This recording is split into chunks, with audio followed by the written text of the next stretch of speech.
नमस्कार, मी दिलीप स्वामी, जिल्हाधिकारी तथा जिल्हा दंडाधिकारी बोलतोय।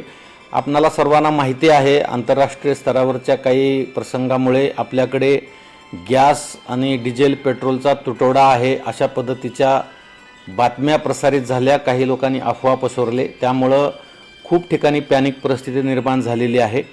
परंतु जिल्हा प्रशासन या संदर्भामध्ये दक्ष असून सर्वत्र तपासणी सुरू आहे। आपल्याकडे डोमेस्टिक म्हणजे घरगुती गॅस वापराच्या संदर्भामध्ये कुठलीही अडचण नाही आहे।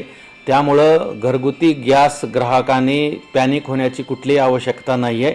आपल्याला रजिस्ट्रेशन नंतर जो काही कालावधी दिला जाणार आहे त्या कालावधीमध्ये आपल्याला गॅस सिलेंडर मिळणार आहे। फक्त कमर्शियल गॅस उपलब्धतेच्या बाबतीमध्ये अडचण निर्माण झालेली आहे, त्याच्या संदर्भामध्ये सुद्धा शासन स्तरावरून प्रयत्न चालू आहेत आणि जिल्हा प्रशासन स्तरावर सुद्धा या संदर्भामध्ये विविध कंपन्यांशी बोलणे चालू आहे। परंतु घरगुती गॅसच्या संदर्भामध्ये ग्राहकांनी पॅनिक होण्याची आवश्यकता नाही। तथापि सध्याची टंचाईची परिस्थिती लक्षात घेता गॅस वापराच्या संदर्भामध्ये सुद्धा आपणा सर्वांना काळजी घेणे गरजेचे आहे। जास्तीचे पदार्थ तयार करणे किंवा गॅस वाया घालवणे किंवा बऱ्याच ठिकाणी गॅस चालू असतो आणि त्यावर काही शिजवलं जात नाही, अशा पद्धतीने मोठ्या प्रमाणामध्ये गॅस बऱ्याच ठिकाणी वाया जातो। तर या सर्व बाबी आपण लक्षात घेऊन माझी सर्वांना विनंती असणार आहे की आपण पाणी टंचाईच्या काळामध्ये ज्या पद्धतीने पाणी जपून वापरतो त्याच पद्धतीने आता गॅस सुद्धा आपल्याला जपून वापरावा लागणार आहे।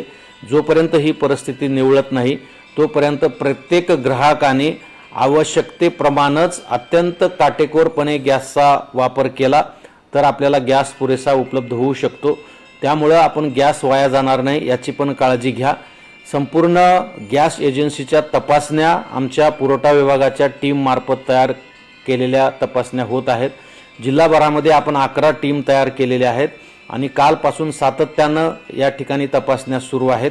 कुणी जर काही सावळा गोंधळ करत असेल, काळा बाजार करत असेल आणि त्याच्या पद्धतीने काही साठे वगैरे करून ठेवत असतील तर तुम्ही जिल्हा प्रशासनाशी संपर्क करा, जिल्हा पुरवठा अधिकाऱ्याशी संपर्क करा।